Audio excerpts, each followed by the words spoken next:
Hello, everyone, and welcome to Conversations in Horror, the podcast. I'm your host, Kevin L. Powers. I'm also the owner, operator of Something Wicked Entertainment and Events, and I want to welcome you to our program today, in which I bring on a special guest, and he and I will discuss an individual horror film from any type of decade and any type of subgenre that we choose, because, the horror genre has so many subgenres and so many different types of films out there that it's gonna be fun talking about any film that we discuss. Now, this month being our franchise month, what you're gonna get is a plethora of film franchises, from the very first film in that franchise to the very last film in that franchise, all within an individual day, because we want you to be bombarded by all the great conversations we have on a particular franchise and its sequels.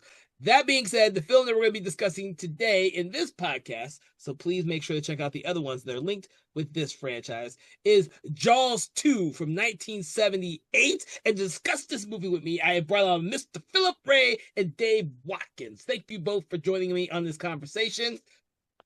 Thank you for having me. Yep, good to be back. All right, so we have already dissected the first film, and hopefully you have enjoyed listening to the conversation. But if you haven't, go ahead and listen to that one first, and then come back to this one. It's going to be a lot of fun. But this one here, we all have different stories about when we saw this film and how it kind of had an impact on us, especially considering that only two of us were alive when the film was more or less released. And I believe I'm the only one who was actually 2 years old when this film was released. So I'm going to get each of your stories. We're going to start off with the youngest of the bunch, and that is Mr. Philip Ray. I have to know, when did you see this film first, and what kind of was your reaction about the film? It's funny because with Jaws, I saw both, really a lot of the Jaws movies. I ended up watching them on the Sci-Fi Channel just when I was young and stuff. That's when it usually would be up, and that was my exposure to a lot of the Jaws series. Yeah, and Jaws 2 was interesting because I mostly saw the Jaws movies chronologically. Not that I intended it that way, but it was just like, oh, okay. And so it was very You, you had to follow that interesting. plot line to make it make sense. Yeah, I Yeah. had to make sure to follow the plot line. So yeah, it was very Jaws 2 when I first saw it was very interesting. I did when I was a kid, I thought like the way they killed Jaws was so cool with the whole him buying the electric cable and stuff. Yeah. As I have gone older and stuff and rewatched it, I've definitely been like, it's okay. I mean, after seeing some of the Jaws movies and stuff, it's like, this isn't bad. It isn't great, but it isn't bad when you compare it to some of the other Jaws movies that come out after this. All right, I did oh, find go very ahead. interesting about the all of the focus on the teenagers this time around, because like that was one thing that I was very caught off guard, especially when I watched it younger. I Yeah. was just like, the focus is like half the movie is on these teenagers and not on the main character, not on Brody, which I was thought was very interesting. It's like a pre-slasher film, or almost like teenagers in a horror movie, but there was teenagers a lot in science fiction movies in the 50s and 60s. They did focus on them at that point, but it was especially after the first one, when you have the three main dudes like Yeah. carrying the film, and here all adults, and here you have teenagers plus the adults. Yeah, Well, no, it's funny because this came out the same year as the first Halloween, and it's funny because in a lot of sense, everyone usually points at Halloween as being one of the stars of like the teenage slasher, but like, uh, I mean, this came out before that, and that kind of started a Yeah. little bit before that. I mean, it's not as many deaths than this one compared to Halloween, but Yeah. Well, I mean, this is the Jaws movies are slasher films, and especially the first half of them. Usually, they're slasher films in the water.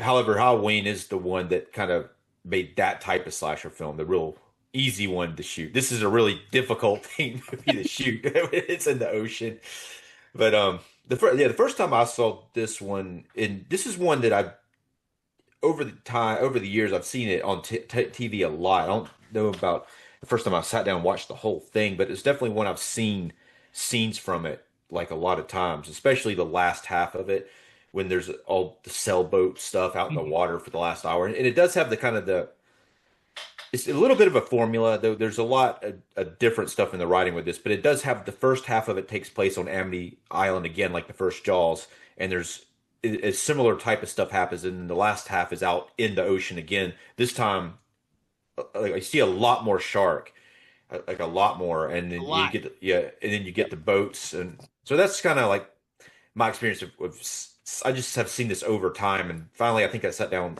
for sure the last couple of years ago. I got the 4K and I watched the whole thing from the beginning to the end, and I think that to me, this movie's definitely underrated. It's better than I remembered it being or thought that it was, and it's not as good as the first one, but I think they did it in a way that they brought back Roy Schneider's character, so they connected you to the first one, but then also they made it close enough to the first one that you connected to it, but then they added a little bit extra stuff to it.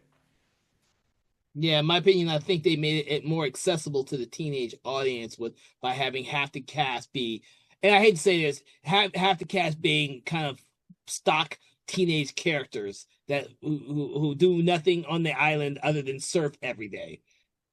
Well, yeah, but they actually do a they might be stock, but they with the some of these characters don't have that much screen time, but they do make every one of them unique in their own way, even though they might be maybe pulling for cliches from other films, but they do stand out on their own, most of the characters. Well, it also helps that some of the actors became, household names in the '80s after this, like Keith Gordon, who was in Christine, and lots of other comedies during that time. And of course, oh my God, I can't think of her name. Shit, who plays? Oh my God, can't think of her name right now, but I will come up as soon as I look it up. But there are several actors in here who became like faces in teenage films throughout the '80s after this film was popular. But the thing about this film for me is this was the last one I watched. I watched all of these out of order, never realizing there was a part two for a very long time. Like in the previous conversation, I said the very first one I watched was Jaws 3D, and then Jaws: The Revenge, and then I realized that there were two films before those two. Went back and watched Jaws, didn't realize there was part two for a very long time, and then finally saw that this film on TV. And so I grew up, not grew up. I watched this one much later in life um as a TV version. And just within the last couple of years, when I bought the Blu-ray recent version of this, I was able to see the whole film non-TV cut version. So I've actually seen the not the regular theatrical version of this film only twice in my entire life. This is the only one I've only ever seen twice, really. The other films I've all seen multiple times. So my affinity for this film is like in the very, very, very, very, very, very bottom. Like I only even think about this movie at all. Because by the time we get to the scene you described, Philip, with the way the shark gets killed, that seemed to be like a trope for each one of these films. They had to come up with an interesting way to kill the shark. Because it's a shark. Yeah. And for me, out of all four of the films, this is the one I didn't like that much. So this film for me, because of the fact that Roy Scheider is not the main character, in my opinion, because they spend so much time on the teenage characters that it lacks like that focus that the first film has. Even though the first film was my third film in the franchise to watch, that one still for me is a highly regarded film. Well, I mean, I think he's still the main character, especially the first half spends a lot of time with him, but his focus, he's definitely not in it. His screen time's not in as much as the first one, but he's Yeah. still in it probably more than any other actor in the film. Well, They yeah. actually, yeah, they beefed his character up a little bit too, apparently after the fact. The moment Yeah, they because he was not happy. Because originally the first director who was I want to make sure I get his name right. Is it was John D. Hancock, who was originally the first go around stuff. He was in it even less than the final Yeah, product, and he right. got really pissed off about that and stuff. So they went and cut it. Yeah, he was, yeah. It's pretty interesting the production of it too, because that first director just quit. and then they're like, oh shit.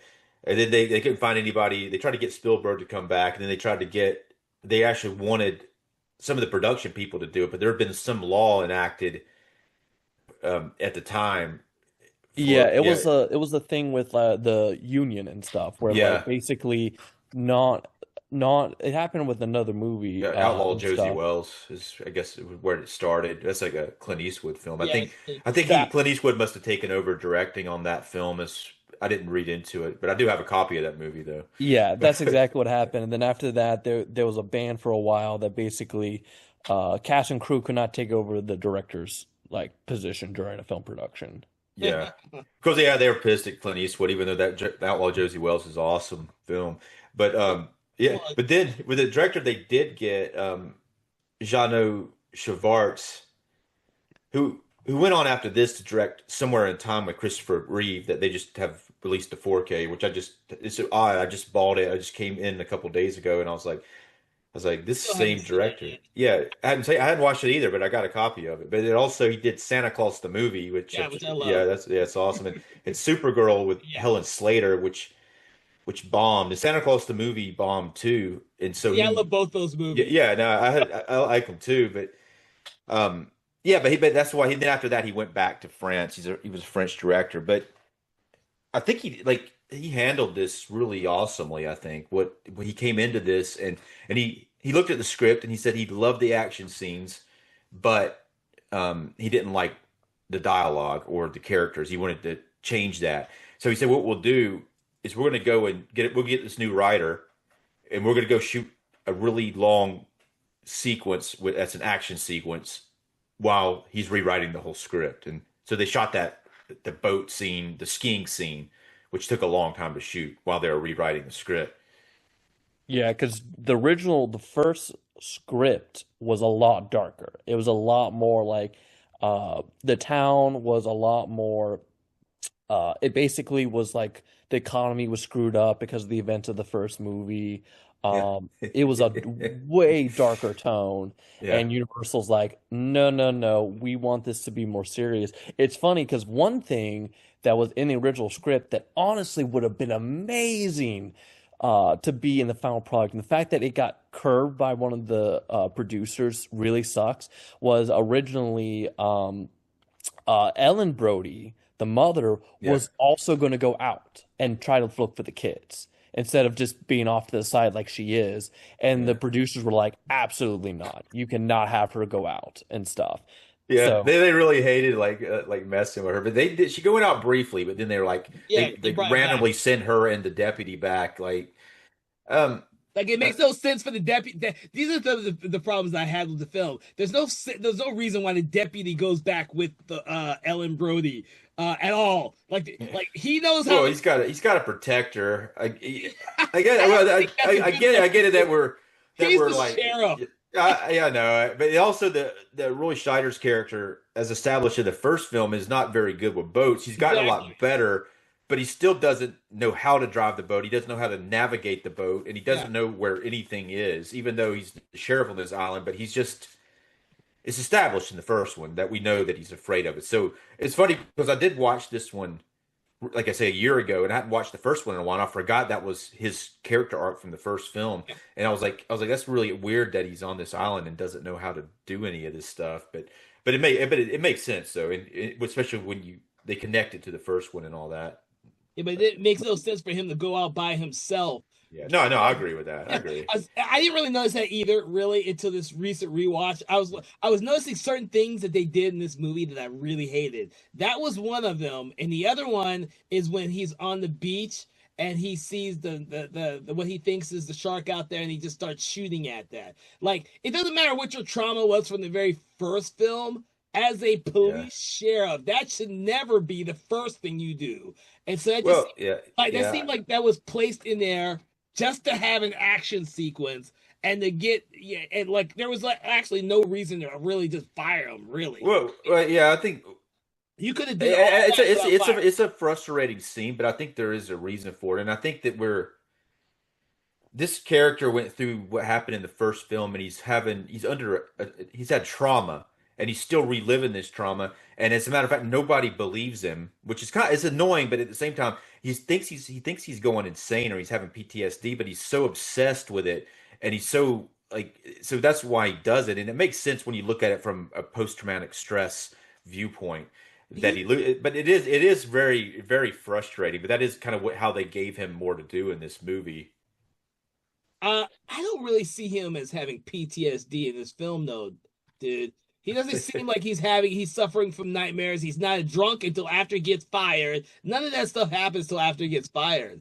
He's really ramped up and like I did also like the way they showed him being drunk is by having all the beer cans near the front, like gate Yeah. and stuff. Acting, it was he drives. That's funny in these type of movies in the 80s or early 80s, like Yeah. that he does drive drunk and he's the main character. He's the sheriff. He drives up, opens the door, all these beer cans fall out.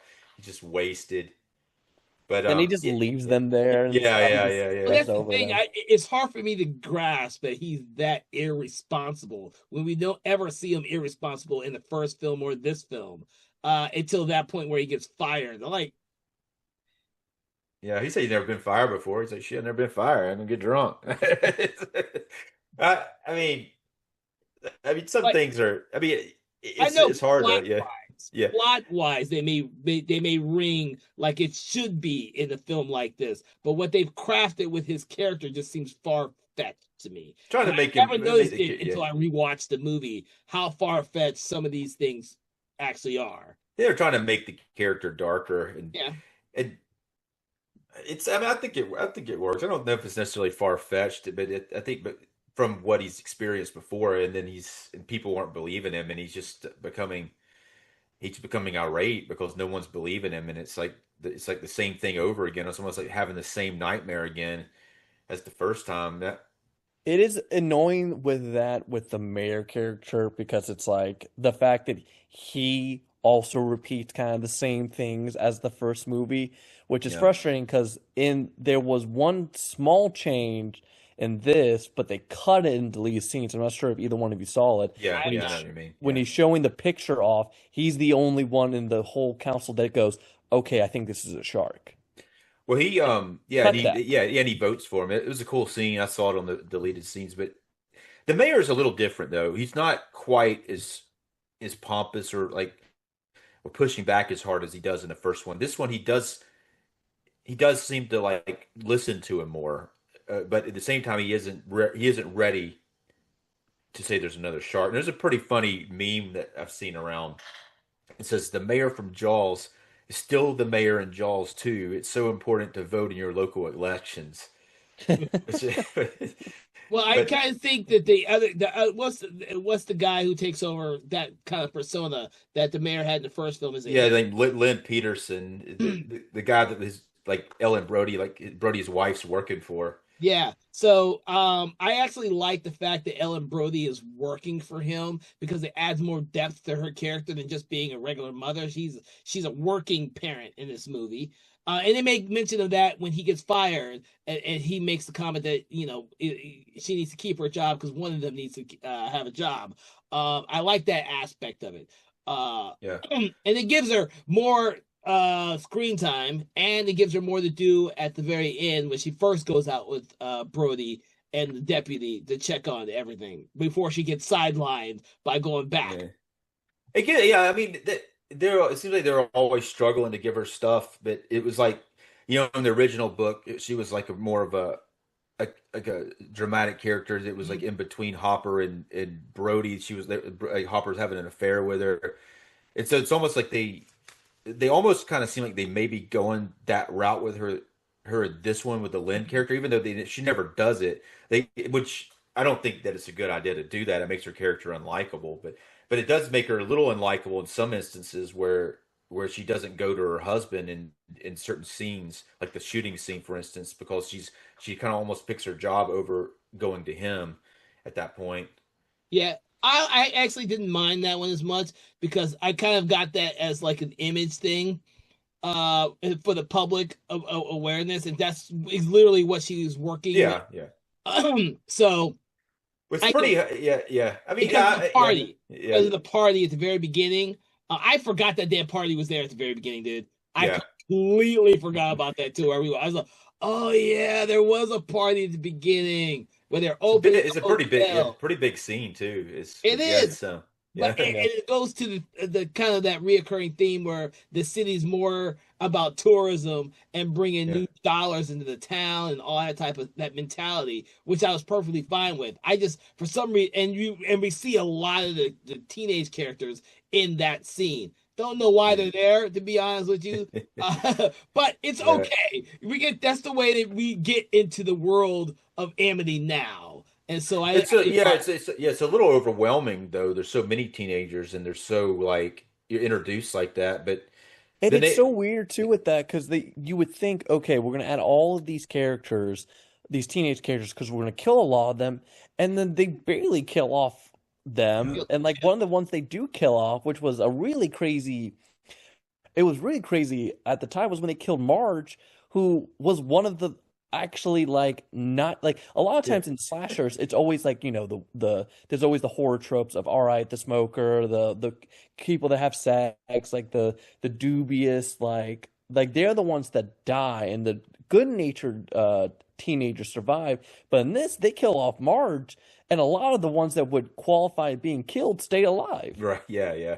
I mean, this was like I guess pre slasher tropes, I guess, but it is funny how they're introduced all there, and it's the director was he was kind of modeling it after like kind of American graffiti, kind of like the car culture where people just cruise around in cars. Instead of doing that, they do it in sailboats, and so Yeah. he's trying to create a kind of culture of something that wasn't even a thing, but it would be kind of cool to be a thing though. You kind of have your own sailboat and Well, I go kind of, around and to be honest with that, I don't know if that was ever real or not. But having watched this film and never lived on the island, and I know how people say that islands are very closed off for the rest of the world. So what do teenagers do? They do their sailboats to the abandoned lighthouse island to drink beer and have fun. I could see that yeah. happening. No, no, I mean, I think it looks like fun to me, really, but I think they made it up. But it does look like they're having a good time. It seems realistic. I mean, really, all the teenagers seem pretty realistic, and those scenes were hard to shoot. Having those sailboats, they had to anchor them to the bottom of the ocean and stuff where they were shooting, get Mm, them to stay in one place. There's a lot of scenes in the ocean on this one there are a too. lot, Oh and yeah. there are a lot of scenes with the shark. Yeah, Yes, which I understood why they did that. The Uh, director said again, it was the Hitchcock thing of like, you're not going to be able to recreate. You've seen The Shark. You're not going to be able to recreate that suspense and stuff, which yeah, I'm like, yep, that's completely fair, and stuff. So I understand why they showed the shark. It's funny too, because behind the scenes, again, one of the main reasons Steven Spielberg didn't come back because he was like, yeah, it sucked filming out there. yeah. yeah, And then yeah. and then during this thing, they had the same issues that they had in the first one with filming out on the sea. Yeah, they were a lot more lucky with this one. Apparently, they wanted to show the shark more the first time, they just couldn't. But the shark actually worked better this time. Yeah. They redid it. They had a so they said the original sharks they had them at Universal and they got messed up. So they took the mold from the original one and they redid the whole thing.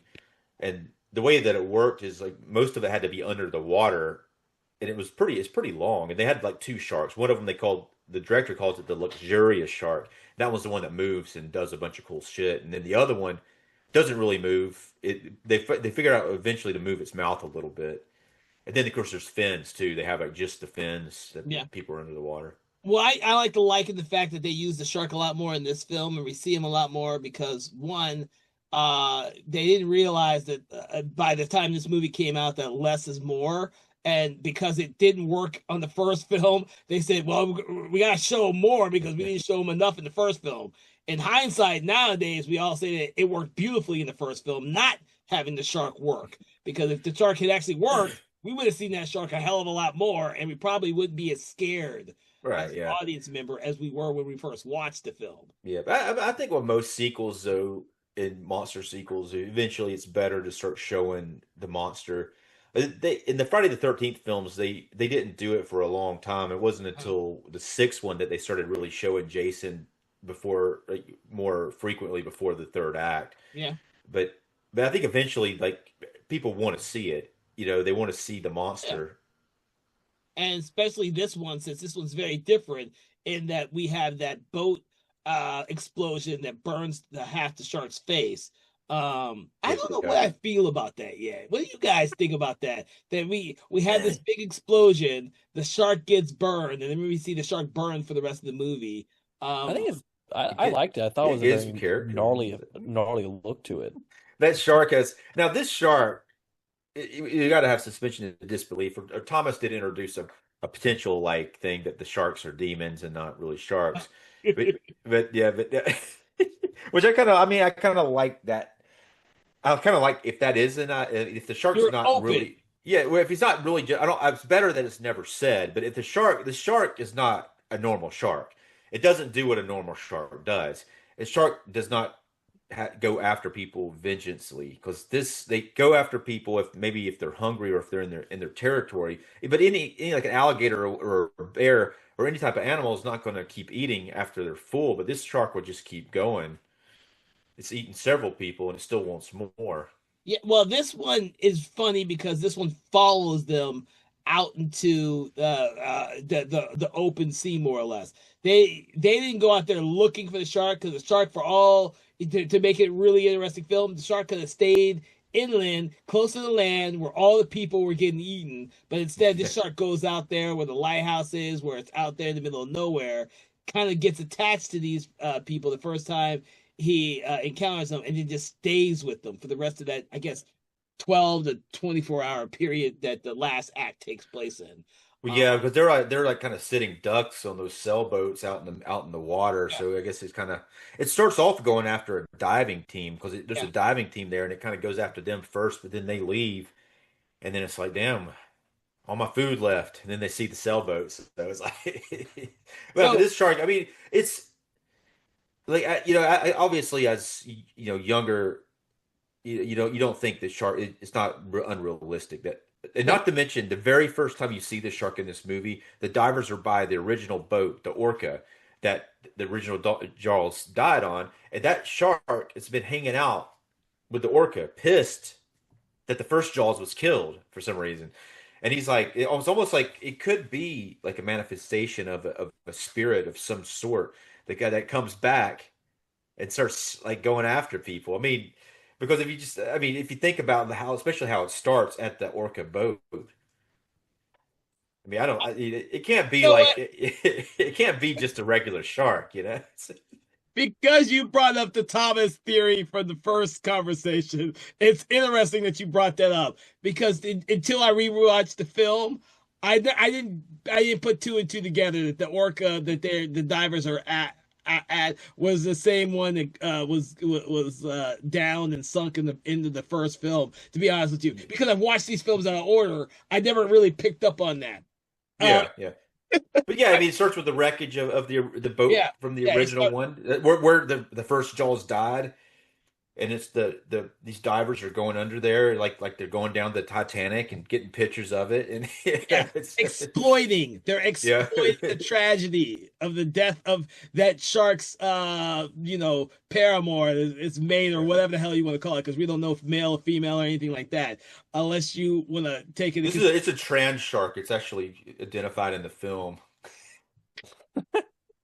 you know what? If you take into consideration some of the stuff of Jaws: The Revenge and Ellen Brody's character thinking that the Jaws is after their family, hey, yeah, No, but seriously, there's two divers. They go down there, and it kills both of them just because they're down there, and it goes after them. It's almost like another possibility is it's kind of like a rabid shark, like Cujo. But it's kind of the same thing with Cujo's. Like in the book, it comes from a spirit goes into the dog. I think a spirit goes into the shark. So I don't know. I think there's something to it. I think it helps explain some of the things that the shark can do without. Obviously, you never want to say this as a script writer of this. You never want to like come out and say that. But at the same time, you've got to think, how is this even doing? How's the shark doing? You know what it's doing. well, what do you think, Philip? I again, we will talk about it again when we get to the other Jaws movies, but once we start getting into the it's a creature, like not as a creature, but it's like, oh, it's this malicious spirit, and it's They eventually do say that then in the other ones. yes, But they I do. mean, But Jaws the Revenge brings it up. Ellen Brody's character becomes very obsessed with the fact that the shark comes after her youngest son at the very beginning of the movie to kill him, and then it finds her out there in the Caribbean. Yeah, Yeah. Well, yeah, it's been a long time since I've seen that one, but I mean, I think that they knew it was ridiculous, and that the shark does what it shouldn't do, but at the same time, audiences didn't care, just like they don't care when Jason comes back to life for no reason and starts killing more people, and it's like especially when he dies in the lake in the first one, and it's like they'd rather him be there than no Jason. So the same Yeah. thing with the shark. yeah, no, it just gets so yeah. So for me, I'm like, once we start make it's the Michael Myers when we start like mystifying him more of like, oh, he's a malicious spirit, he's this and that. It's like so Jason for me was it made sense because of the origin and stuff, so the evolution didn't bother me. But when you start doing like with Michael Myers or with Jaws here, when Bruce suddenly and all his children become like these malicious spirits that are hunting them down and then are knowledgeable, but also not at the same time because they still do stupid stuff. Which we see that in this movie where it's like he's smart enough, he does some things not shark like again, Mm. particularly going after these teenagers, but still being dumb enough to like be attracted to sound to go attack Brody at the end when he's obviously got fresh meat in front of him, but he hears the sounds like, oh, let me go check that out and let me bite the table and stuff. Yeah, It's well, he knows that Brody's the Brody from the first film that killed Jaws, or killed oh, the you're first Bruce one. So he's like, I hear it. I know. I know. is that Brody over there? Yeah. Let me go kill him. That dick. He killed my dad. revenge. I need revenge on the Brody. Yeah. But no, yeah, My name I is mean, it Bruce is. too. Yeah. You killed my father. Prepare to die. Yeah. Oh my god. No, I No, do want no. to talk about Roy Scheider in this film because I still think I really loved him, and he embodies the Brody character the same that he did in the very first film. And for me, he's what holds this film together. With all with I call problems that I have with this film, I think he still holds it together really well. It seems like he's not missed a beat from the very first film to this film here. Which Um, is funny because of how like behind the scenes Roy Snyder was just such a mess, like such a like problem child and stuff. Yeah. Well, the director said that he started out that way, but once they got a little bit more into it, he said he chilled out, but he did not want to do it. He was kind of under contract. He got out. He wanted to get out of the Deer Hunter, I think. Yeah, he got out of Yeah, Deer Hunter movie, and basically Universal's like, okay, you still owe us a movie. uh, So yeah, so he agreed to come back to do this instead. yeah. Right. he got a bigger paycheck to do Oh this. yeah, times four of his original paycheck from the first movie. He got times Yeah, four of that, and then he did kind of say later, he did purposely act out a little bit too because he wanted to not come back. So he was like, well, if I Right. act like a prom child, they won't use me again, which ends up being correct. Like they end up killing Yeah, him off yeah. after this. Huh. Yeah, I don't know if did they kill him off or he just not want to come back again. He didn't want to come back, and he was a prom child, so they just wrote him out after this movie. They just Yeah. wrote him off of like just dying off, like they do the off-screen death with him. Yeah. I remember that happening, which I thought it always sucked, but The they off-screen death in like the fourth film or not the third film. But well he's the dad of Dennis Quaid's character, so they probably do say something about him dying in the third one. I don't Maybe. Yeah, like no, they say he died. It was really stupid the way they did it because they basically were like, "Oh, he died from a heart attack because he never got over being afraid of sharks because of the last two movies," which makes no sense because it's like, but he killed both sharks? Why is he so deathly afraid it causes him to have a heart attack? Well, I mean, I think that it's like what happens to him here. Like he's still like the first time he's still thinking another shark's going to come back. He's under like he's always thinking the shark's going to come back, and it is going to come back because that motherfucker's out to get them. Then maybe they're and that's another. Here you go. Here's another explanation for him acting as crazy as he does because he senses this supernatural thing coming from the sharks that they have a plan that they're going to keep bringing more sharks to try to get him. Yeah. Yeah. I don't know about all that, but okay. See, I really don't believe that. I'm just throwing that out there, but no, it's fine because you're doing exactly what Thomas would have done. No, Thomas would be selling it. I'm kind of just joking around. He would. I mean, I don't necessarily hate that idea. I like the idea that he presented with the demon shark. I just don't like I like the idea of it being so subtle that nobody knows it, but maybe some of the writers. To explain why the shark does what it does and how it's able to do what it does. You know what? I never thought about a demon. But my kind of ideal behind this franchise was more, and this is having watched the third film and then the fourth film, and then gone back to watch the first and second film. It's closer to something that gets used a lot in horror films, which is random strangers kill the baby of a grown-up monster, and then the monster goes out revenge for the people who killed their child. Yeah. It's something you see and exists with the Sasquatch when the one child gets killed or hit, and then one Sasquatch goes after all the other people who were responsible, or Death of a Unicorn, a more recent one where the baby unicorn gets ran over and used by people, and then the parents have to come after them. I kind of saw that with the Jaws franchise, because there was always that sense that there was a family of these sharks that just really hated this fucking family, and each film presented a different member of the family getting revenge on what happened in the first film. I mean, that's a much more simpler, more audience friendly explanation. I think people will not think twice about that type of thing. Once you start talking about like spirits and demons from the deep coming up, they'll be like, okay, this just turned into like a really B movie. See, it's funny too because like one of the original scripts was actually going to be that it was the original script for Jaws 2. It was going to be the son of Quint and the son of Brody hunting a shark. I don't know if Quint would have kids. Oh, he did in that script. Yeah, he did in that script. He got a kid, and it was basically the next generation. He probably hunting down the shark. He probably didn't even know he had a kid, though. Really. I can see that. Quint not knowing he has a kid. Yeah. And of course, the kid probably doesn't.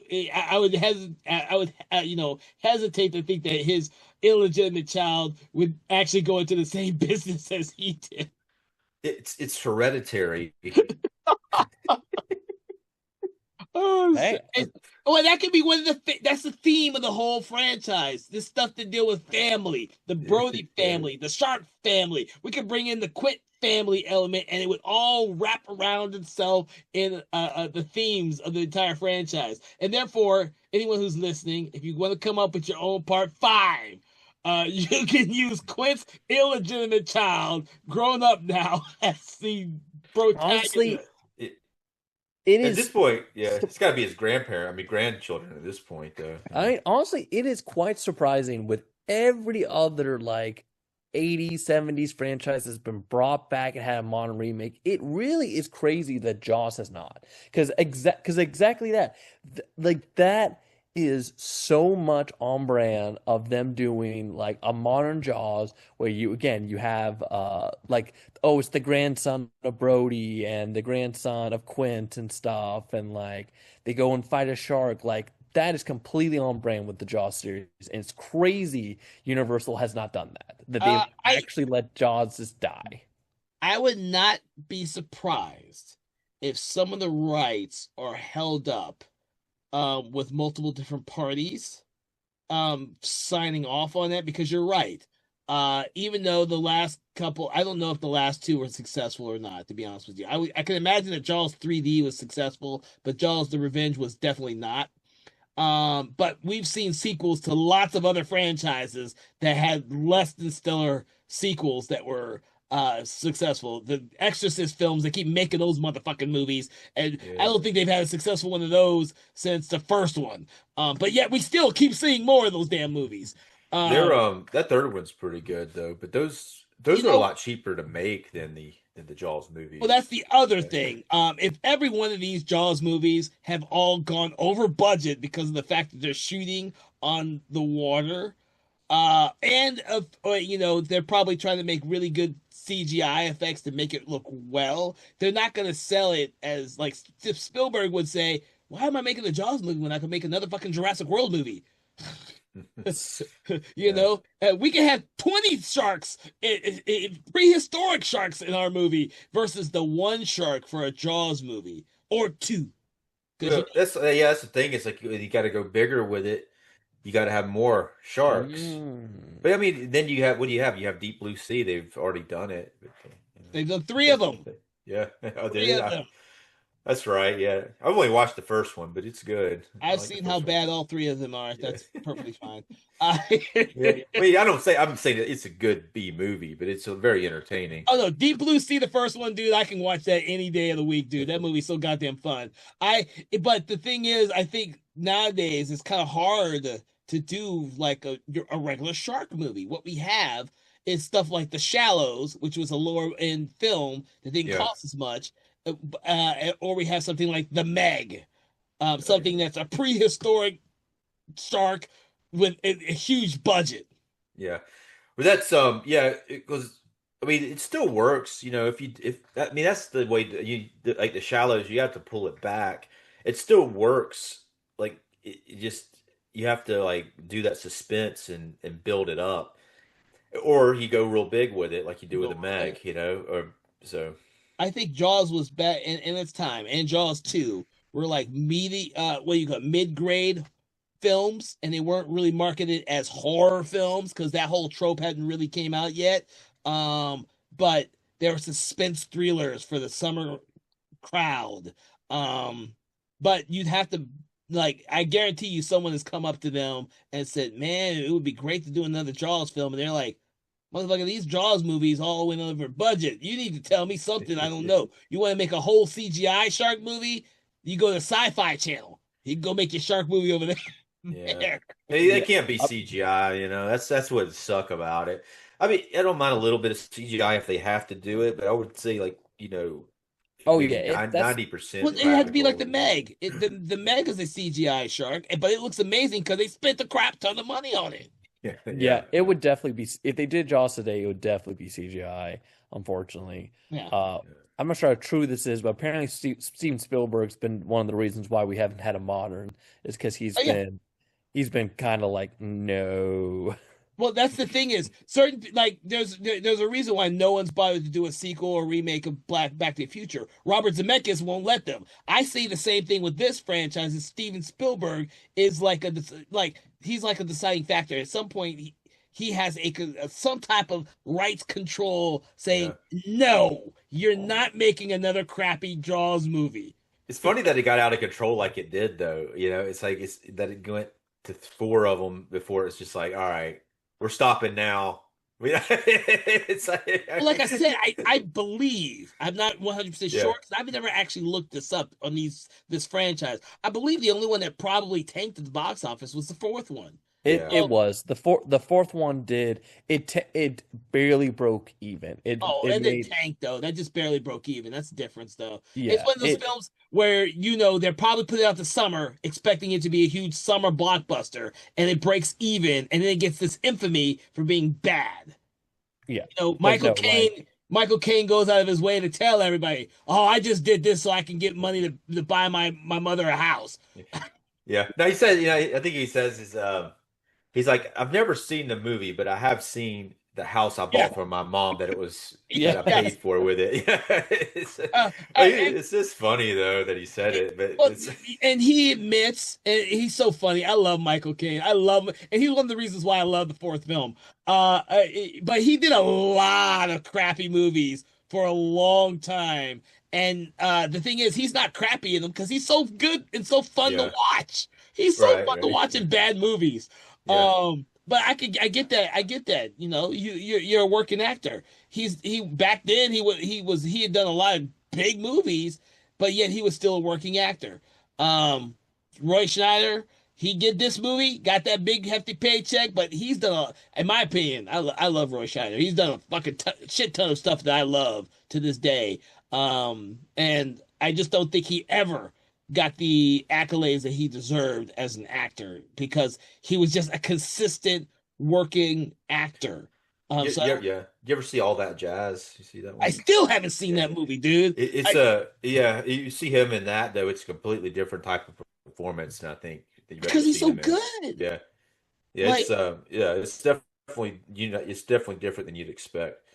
him in Naked Lunch or Yeah. him in 2010 or him in fucking Naked Lunch is kind of similar to the way he plays all that jazz oh really? character. But in the second scene, he's only in two scenes in Naked Lunch. But the last Yeah. scene, because he's playing like a kind of a real art director, like he's based on a real art director, like loosely, So, but it's cool though. It's It's a very cool. It's interesting cool to movie. see him Yeah, in stuff like that. yeah. And that's why, like I said, that's one of the reasons why I can Sorcerers was watch really this good. film. Yeah, Actually, yeah. this is a franchise, no matter how bad people say it is, for the most part, the first, third, and fourth one I've seen a billion times. Like I said, I haven't seen this one nearly as much because this was the last one I watched in the entire franchise.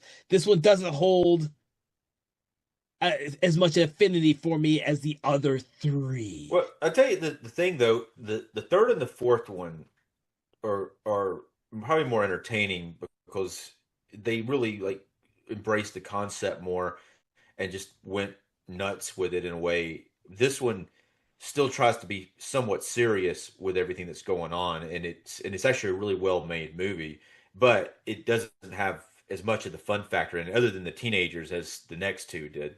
Yeah. Which the other two almost become B movies in a way. They definitely cranked up the B movie after with the next one. Dude, these were always B movies.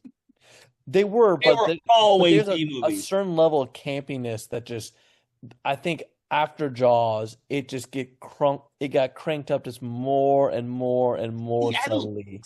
I don't see campiness in even any of these, not in the fourth one. The fourth one goes very serious with its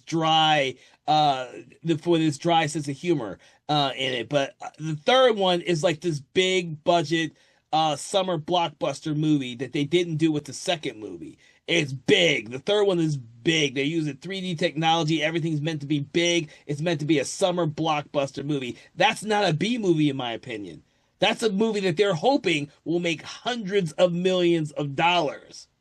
Like, Yeah, yeah. I B mean, movies yeah. still make a lot of money. I felt this one felt really big to me though, especially how much in the water stuff they did. yeah, The third one's like in a kind of a park or amusement something. park. Isn't it? Yeah, Yeah, it's almost it's like it's creatures like from the Sea Black Sea Lagoon. World Yeah, on crack. yeah, SeaWorld, yeah, because it's yeah, got the underwater tunnels that go everywhere, so you can yeah, yeah, see everything. But and then they pulled it back for the fourth one.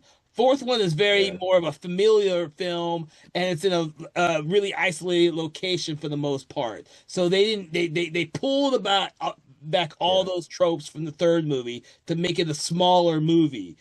It's darker. Like the deaths are like they wanted to make a more serious and darker movie. So like the yeah. They very tried to first, go back. yeah, And, it's yeah, they pulled it back. It's kind of like the conversation I had. I can't remember if it was you, Philip, or whoever it was, where I had the conversation about Alien 3, where they decided to make Me. it darker and more of a horror film and less of what the previous films did because they pulled all those elements back, which for a lot of people that's a bad thing.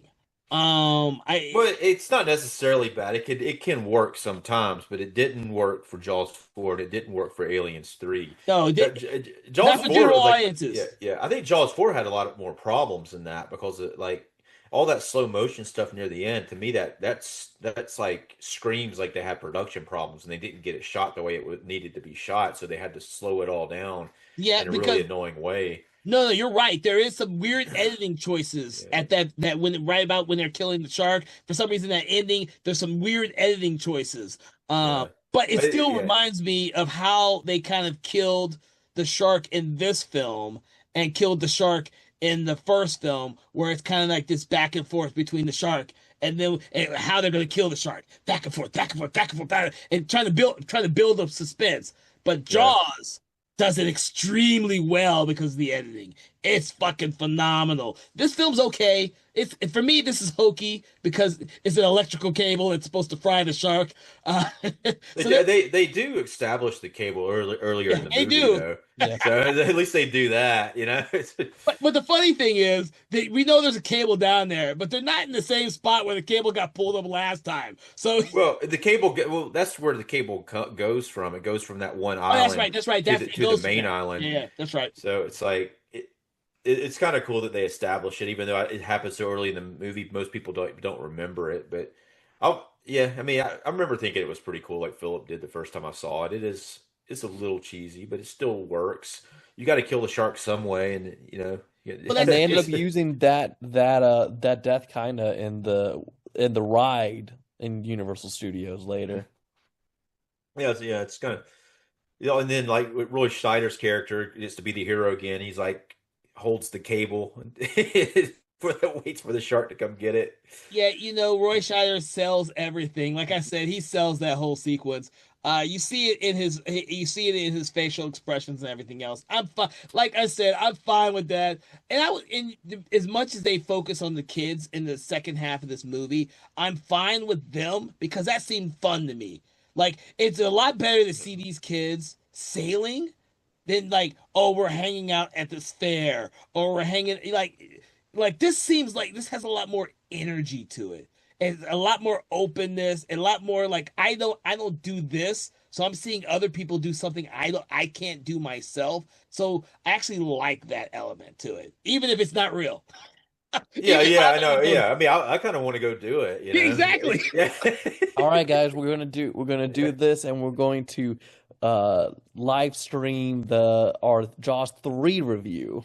No, I'm gonna be the Keith Gordon guy who has the blow up fucking boat who pops it because he puts too much air in it. That's gonna be me, dude. I'm gonna be out there reading my book, and you guys are gonna splash water on my ass because Yeah. I ain't kidding. Yeah, he is reading the book. It's funny, man. It's like, No, dude, I've always liked Keith Gordon yeah, from Christine, and right. he's done. I think he's done.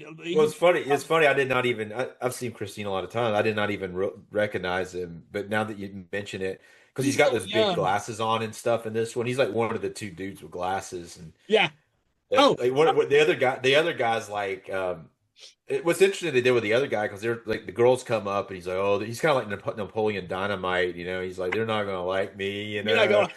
Yeah, and then like later on, they do like him, so it's kind of cool that they brought that around. You know, they're like, oh, I'm gonna go on the boat with her. I guess they like me Yeah. after all, you know.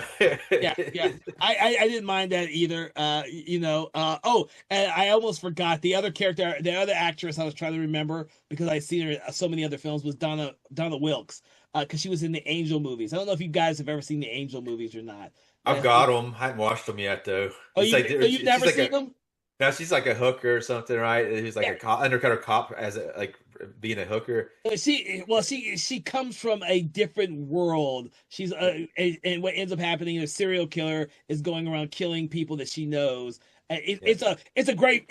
I was always surprised they made three of these movies.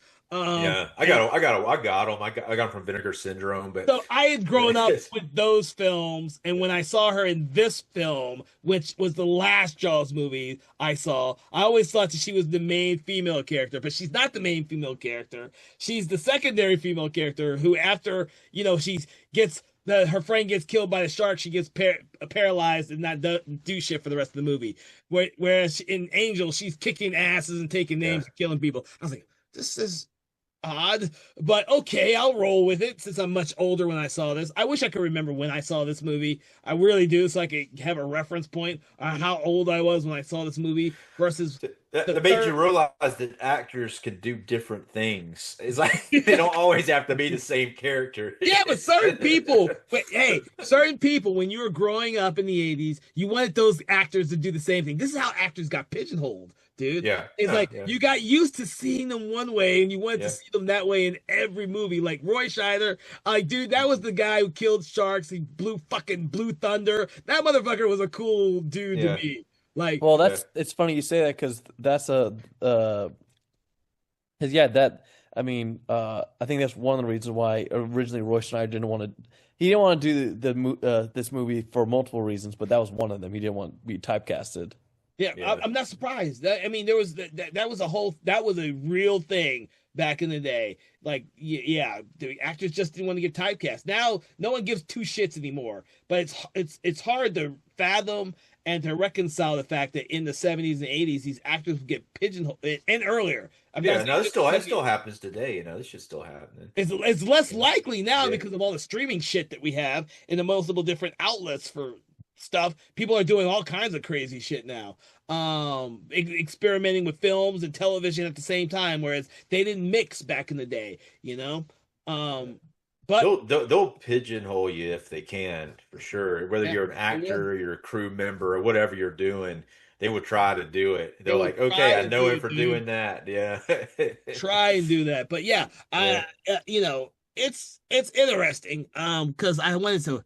Okay, so 83 is when Jaws 3. I had to see because I saw Jaws 3D when it came out. Not realizing there was a sequel that it was a sequel. So I saw in 83 Jaws 3D and of course in 87 Jaws the Revenge. So it probably wasn't until 89 did I realize 89 90 before I even realized there was a Jaws movie, dude.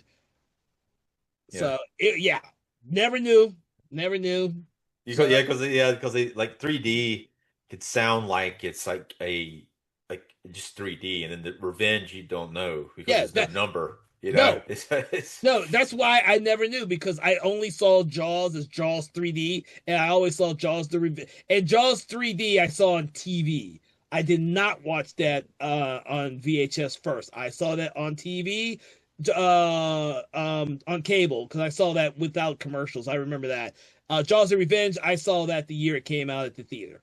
this one could be called Jaws the Revenge as well. You Yes. know? Uh, I guess they're probably glad they saved that for the later one, but it's funny when they just straight up just called it Jaws 2 and there's no subtitle or anything. Yeah. well, It's this is just Jaws early 2. in horror sequel land. They don't know what's gonna sell. Remember, Jaws was the first summer blockbuster movie. Yeah, yeah. All I fathom with these studios is that they wanted another summer blockbuster movie, and the Jaws franchise was the one that started it all. And so they just tried to make another huge summer blockbuster with each subsequent film. But diminishing returns. I'm sure that Jaws 3 did not make nearly as much as Jaws 2, but it was still successful. So they said, let's cut the budget on the fourth Yeah. one. And that's Yeah. what they did. I It's mean, probably yeah. I'm sure that it's probably what made it not seen as much because you say diminishing returns, but there's also a diminishing return when the movie is not as good, and then they're like people get out word of mouth out there, and they're like this thing is just not as fun as the other ones, or it let could be me, people who could be over it too, though. so let me ask you a question, both of you. So, in reality, for me, I have not heard anything bad about Jaws 3D, just the effects in Jaws 3D when they are seen from 2D. Do you know of anything specifically about the quality of the movie that does not reference the 3D effects as seen in 2D? Well, the thing that stands out to me that always has is when it's probably a 3D effect when it busts through that glass. It's always been Yeah, yeah. hilarious to me. When I think of the movie, that's what I think about. But I haven't seen it in a while. I'll have to, go Yeah. watch I it felt pretty soon. But it's we have to talk about this for when we do the 3D episode. Because yeah, Well, I would need to rewatch it to remember because it's been a long while. So see, but I yeah, but yeah, bring he's asking specifically. I haven't heard anybody say anything about it, but I don't know how many times I've had a conversation about Jaws 3 either. It's not like Yeah. it comes I've up heard I've had a lot about Jaws daily. the Revenge, but not so much 3D. The reason why I bring this up is because I don't hear anything really about Jaws 2. I No, hear a yeah. shit ton of stuff about Jaws, and I hear a shit ton of bad stuff about Jaws the Revenge. But in terms of 3D, the only thing I hear about is the visual effects, and I hear nothing about Jaws 2, and I kind of wonder why I don't hear anything Yeah. about Jaws 2. No, I know. I see what you're saying, and that's kind of what I was saying earlier. I feel it's an underrated film. I think it's a lot better than people make it out to be. It was definitely a point though when I used to see it on television all the time that I felt like it was a bigger deal than I later. think the reason why Jaws 2 gets so forgotten is because when you think about it relatively amongst the Jaws franchise, it doesn't do anything too crazy when you compare it to everything else. Because everyone knows Jaws. Jaws 3, 3D, you get everything with SeaWorld, which, again, the saying alone with that was enough for it to be memorable. You get Jaws 4, which is, again, regarded for a lot of people the worst. And that's also when we get the whole, a lot of weird story writing with that. So Jaws 2 just kind of like, it's just kind of there. It doesn't do anything egregious, but again, it doesn't do anything memorable. Like the most memorable thing is how they kill the shark, but other than that, nothing else in this movie makes it stand out, good or bad, really. I think the sailboat stuff adds a lot to it, and there's some boat stuff. It does go bigger with some of the deaths. Now, this is an earlier movie. They were actually concerned about the deaths in this one. There's that skiing sequence, which is really well done because they had so much time to work on that particular sequence. But that sequence is like when you see that, it's like, and that's on the cover of the thing too. Yeah. But when you see that, it's like, wow, this movie's going to be crazy. But then they really pull back and they start with the town drama and Roy Scheider's character going postal for the next half an hour, and then it's kind of sparse with the attacks until later on after when it decides it wants to be a shark movie, kind of like they did with the first one. Like they think everything's over and they're not believing it, and then suddenly they are believing it because So something happens. The diver thing happens. yeah, so that's one of the things I wanted to point out about this one is I think that, in my opinion, with this film, they tried to replicate what made the first one so popular. And in doing so, they didn't differentiate it from the first one. And so when they did the third one, completely different. The fourth Yeah. one, completely different. And so in Yeah. hindsight, this is the one I think that gets overlooked because of that element. And it's not based on the quality of the movie. It's just based on the fact that, in my opinion, I think people see this film as a retread of the first film without all the great stuff that made the first one such a great movie. Because having those conversations between Quentin Hooper and Brody was fucking magic in that first film. Like that's, Well, yeah. you go back to rewatch Yeah. just these three guys just chilling. Yeah. Because No, it's so that's damn good. awesome though. It's really the best part of the film. Yeah, it's so But yeah, good. yeah. But here they. I mean, I think they did enough.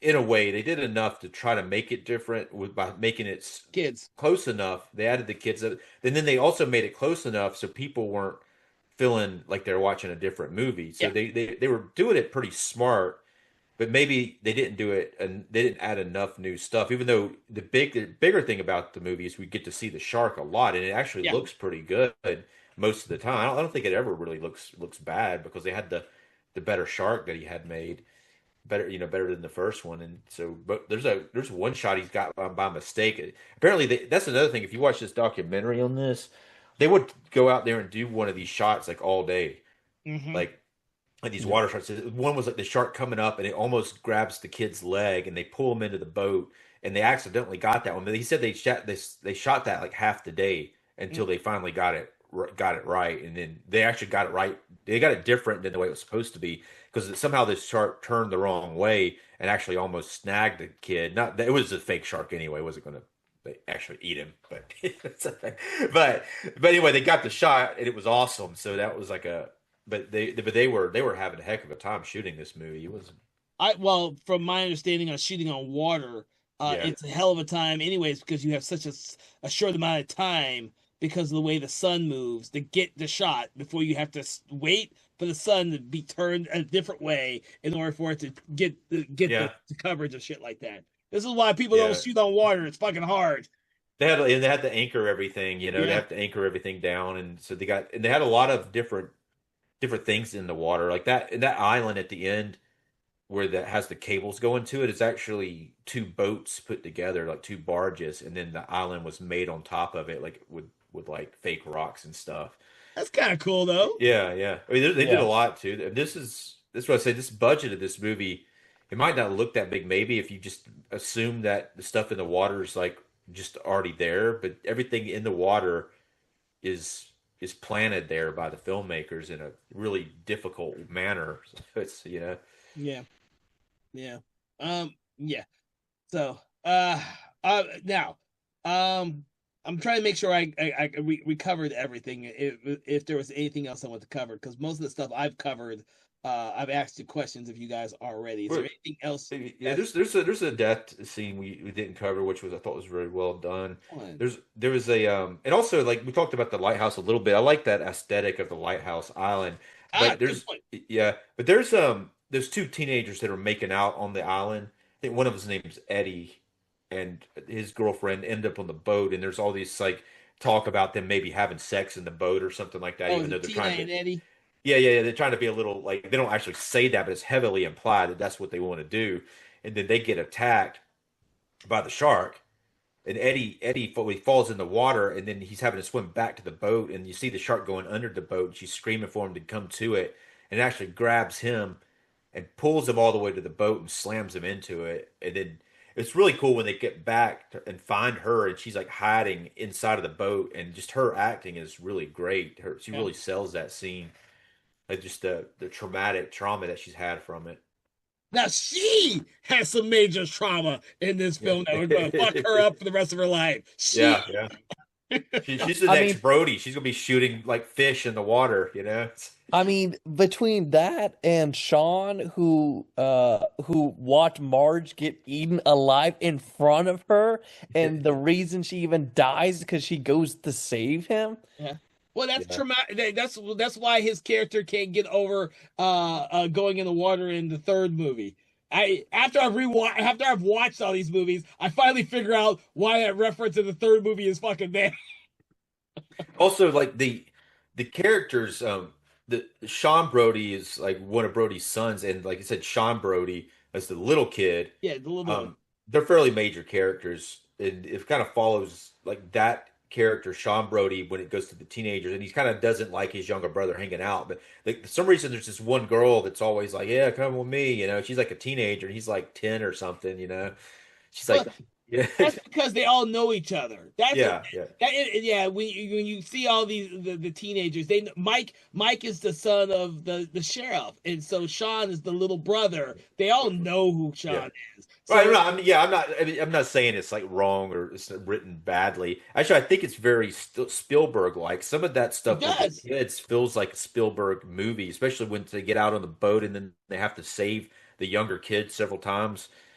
No, you brought out something that we didn't bring on the first conversation about the first film.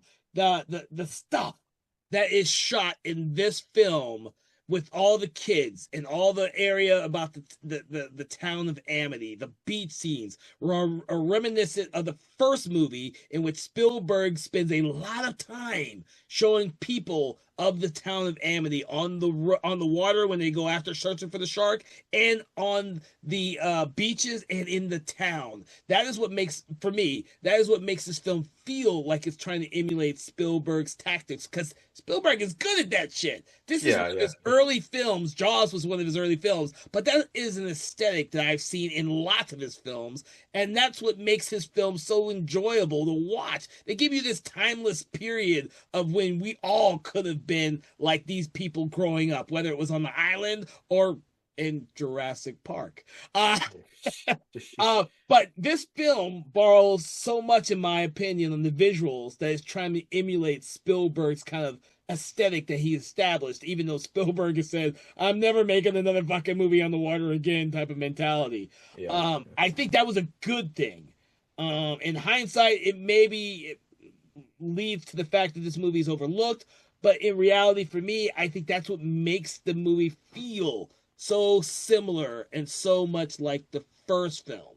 It's unfortunate that I saw this one last out of all four of them, but I kind of get that impression now that I've actually seen the whole thing without commercials two times now. The older brother, Sean Brody, too, it's interesting the way he actually looks a little bit like Dennis Quaid, kind of from the profile in a few shots. It's funny that Dennis Quaid plays him in the next film, but it's like that's probably why maybe one of the reasons why they cast him in the next film as the character.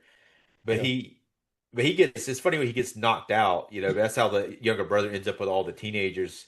He ends up getting knocked out, and then they have to bring him back and all that to another island. And that's one of the other things I hated.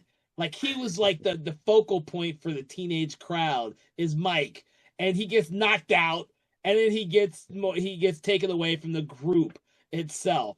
Right. I know why they did it, because they wanted to put Sean in jeopardy, the youngest kid. Yeah. But we kind of get the sense before then that Mike is the main one of the teenagers. Well, it's it's kind of interesting that they do that. They kind of set him up to be the main one, then knock him out. I mean, of course, he could have still been there with the younger brother. It would have added something different to that, him trying to get his brother back, because the whole time he's like not wanting his brother to be there. He's like, his brother has to blackmail him to get him to come with him. And so it would have been a kind of a nice moment for them to have that moment when he saves him, or vice versa. Maybe the younger brother could have saved the older brother in a way.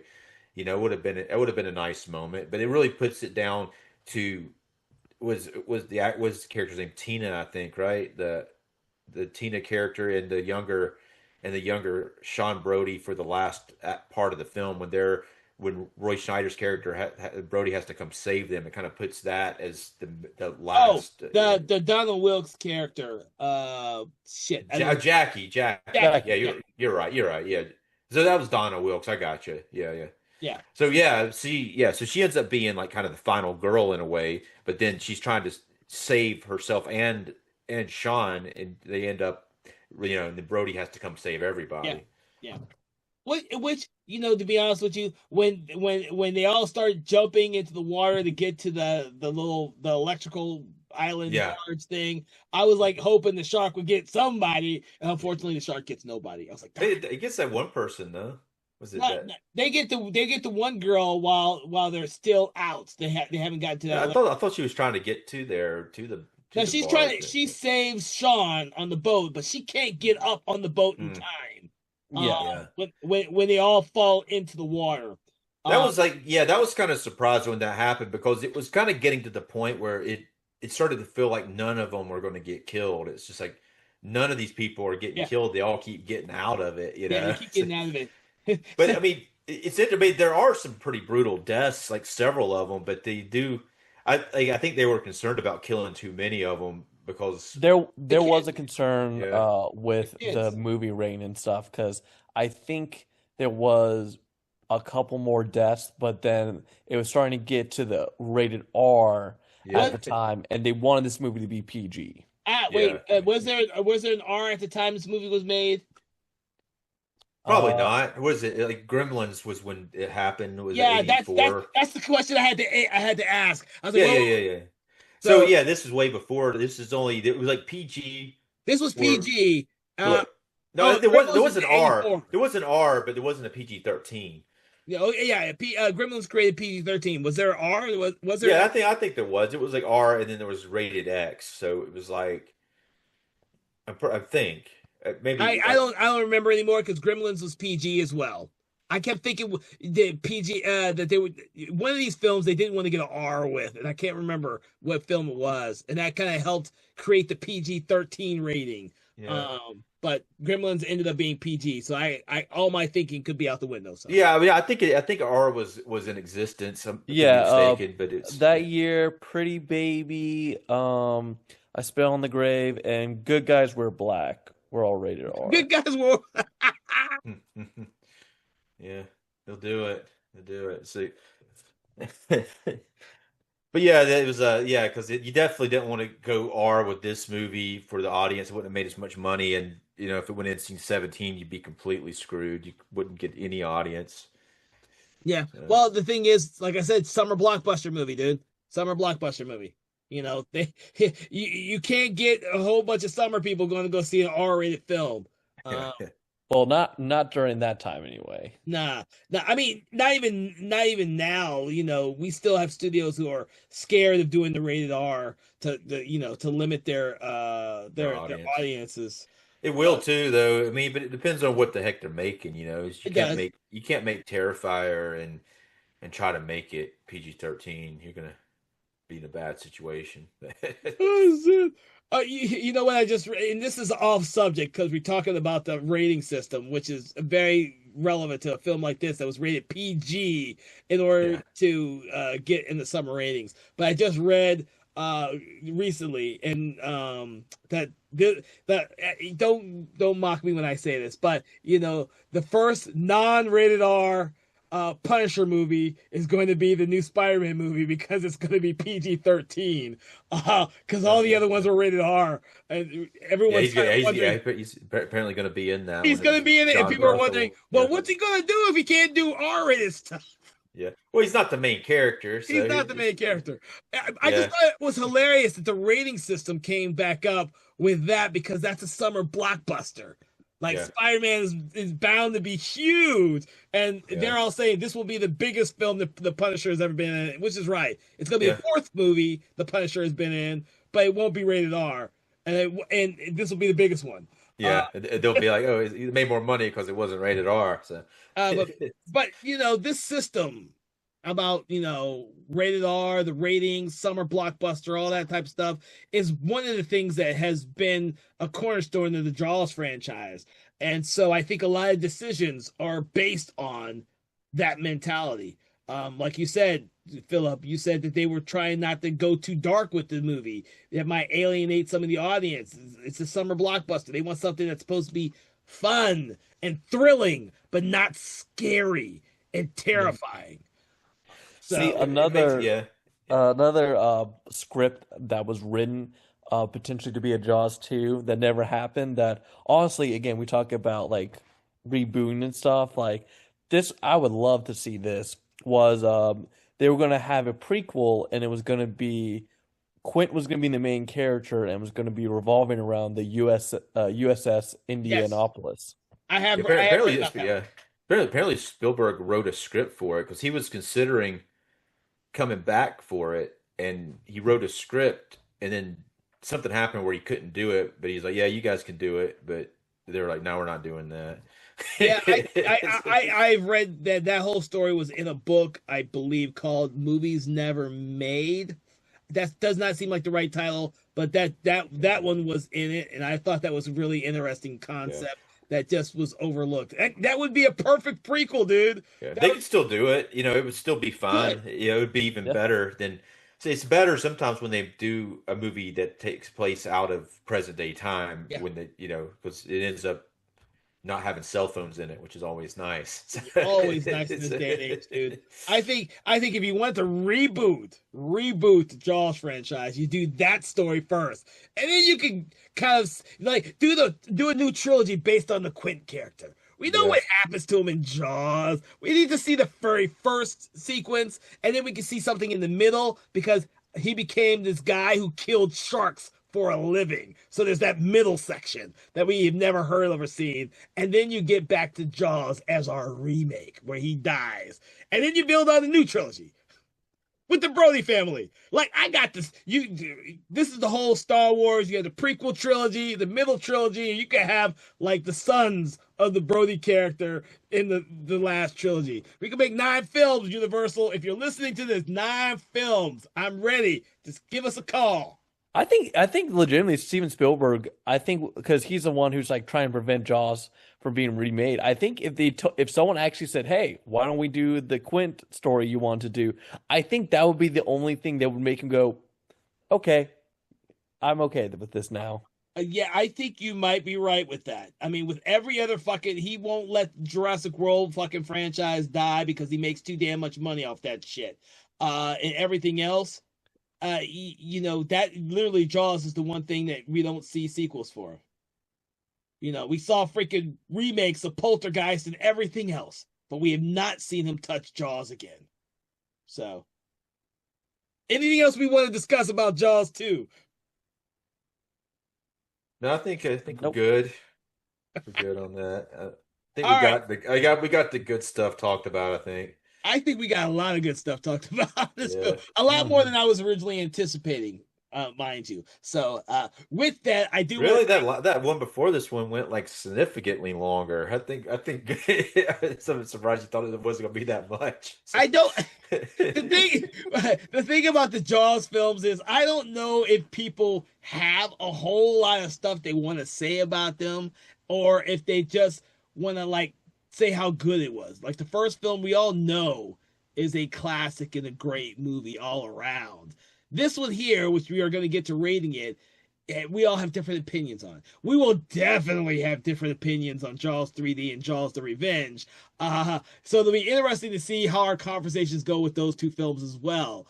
But this one, we got out some of the main things that I wanted to talk about, which are kind of like why and how this film is so related to the previous film. I want to get in talks with how these films were created as summer blockbusters because that's what audiences craved, and maybe the reason why studios did the movies that they did.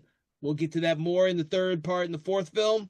Some of those ideals, because this is like the epitome of a summer blockbuster franchise that was designed to make a lot of money with each subsequent films, and they are not fondly remembered for multiple different reasons.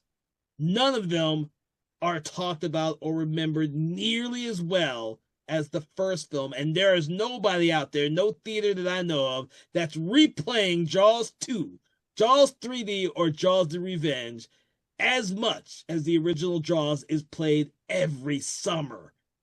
But they are playing Jaws 19.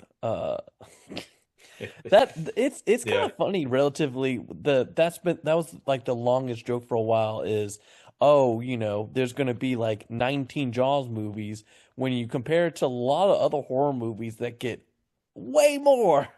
Right, those are joked about. Well, that was Back to the Future, right? When that happened, Back to the Future. Because Spielberg was involved with that, wasn't he, in some way? Yes. Yeah, he was a producer on it. Yeah, so that was why they got that in there. But that is funny though, yeah, because it already went up to 4, so I guess they figured that was a little ridiculous already. Yeah, I mean, it is sort of the thing too, where the first one stood by itself and you didn't need any sequels. I mean, everything past the first one was a little bit of a cash grab to begin with. So yeah.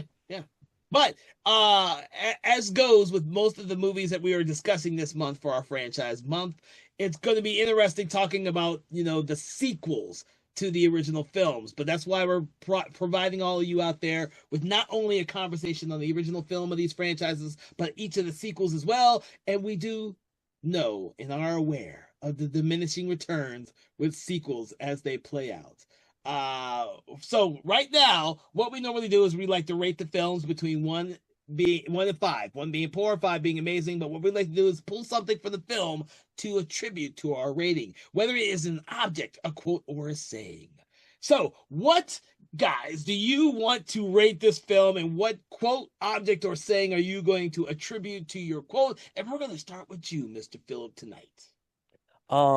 I'll give Jaws 2 3 uh orcas with giant bite marks out of them out of Yeah. 5. Which we never did talk about that scene. That was a really cool prop. The dead orca on the side on the Oh beach yeah. like that. Uh, It was cool. Uh, I did write some dialogue down from that scene. Let me read this real quick. okay, It's go like what ahead. happens. So you got the dead orca up on the thing, and it's like the shark's eating it clearly. Then he calls in a specialist named Dr. Elkins. She's only in this one scene, and she says she thinks that she identifies it. She says I think a great white did this as either a great white or another killer whale. She's like, and he keeps pressing her, and she's like, sharks don't take things personally, Mr. Brody. So she Mhm. kind of because he's thinking that the shark's coming after him, which it is. Because The it's shark's coming. Jaws. See, this one, the shark doesn't actually seem like it's coming after him personally, like the shark does in the fourth film, where it obviously is going after the family members. This film, Yeah. the shark just comes back to Amity, and he just happens to be there to investigate after he's had a meal. Yeah. All right, so As far as my rating, I'm going to take the luxurious shark that the director identified as the good of the two sharks that they use as a prop. I'm going to give it 3.5 luxurious sharks. I think it's underrated. It is maybe a little bit boring because they're kind of a little bit of a retread, but there are some really awesome scenes in it, and it's really good that they brought Roy Scheider back, and Mhm. I think he does a pretty awesome performance. Yeah. I agree with you. I think Roy Scheider, like I said before, carries the film, and I think it's a very fun movie. It's a very fun movie. It's not nearly as fun for me as the third one, obviously. And when you listen to that podcast, everyone, when you listen to that episode, you'll see how much fun I have with the third movie. But I do think that this movie has a lot of fun because there's a focus on teenage characters, and if you want to watch a shark movie with teenage characters, I think this is one of the few with so many teenage characters in it. Uh, but I give this movie 3 burnt up sharks, great white sharks. Gonna be a little bit more specific. Burnt up sharks because for me, that's the one image in this film that I remember the most is the fact that I have not reconciled whether or not I like the look of the shark when he's burnt to crisp on one side of the face. I think they did that because they were planning on making action figures of the shark. Well, for me, I kind of want to say, okay, is this like the Phantom of the Opera where one side of the Yeah, face yeah. is covered in the mask? But this, the one thing you remember is like that's the one great memorable thing about the shark in this movie. There is no other shark that's like that in any other film ever made. This is like Yeah, very distinctive to this movie. right. And I was going to Yeah. say too, the way that the shark kills himself like that, he's got superpowers, that he's got healing powers. That I'm telling you, he does. There's something supernatural about this shark because you don't just get a boat doesn't blow up in your face and you swim away Yeah, from that, you know? yeah. That's the other thing. The boat literally blows up, and like he's just swimming away. He just got burnt on where the gasoline got him. So he just got a small little burn. Yeah. We forgot about that part too, though, in the boat because what happens is he rams the boat and then the lady picks up damn gasoline and like pours it on herself By by accident. mistake. Which It's like, was so oops. stupid too when you watch it. Of just like it was such like very obvious. Like it was such bad. Like oh, we gotta Yeah. get this character to be stupid. Like it I was. mean, I can see spilling a drink on yourself, but to actually lift the gasoline up over your head and dump it on your head, it's like it's kind of hard to do because it's like, You gotta really be.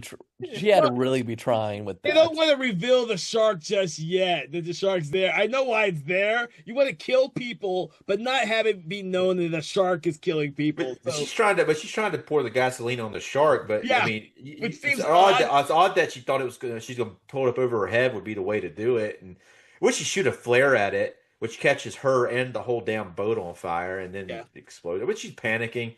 You know, if the Bruce too shows up wanting revenge, and you know, it's pretty clear that it's not just it's a demon shark shows up, and you know, I'll get I you, would say Brody. yeah, turn the it's just boat on and get the fuck out of there. yeah. Not pour gasoline accidentally on yourself and then shoot a flare knowing that you just poured gasoline on yourself and inside the boat. So, Yeah. but yeah, Oh my God. So I want to thank you both for joining me on this conversation about Jaws 2. And I hope everyone who's listening has had a blast listening to us talk about the movie.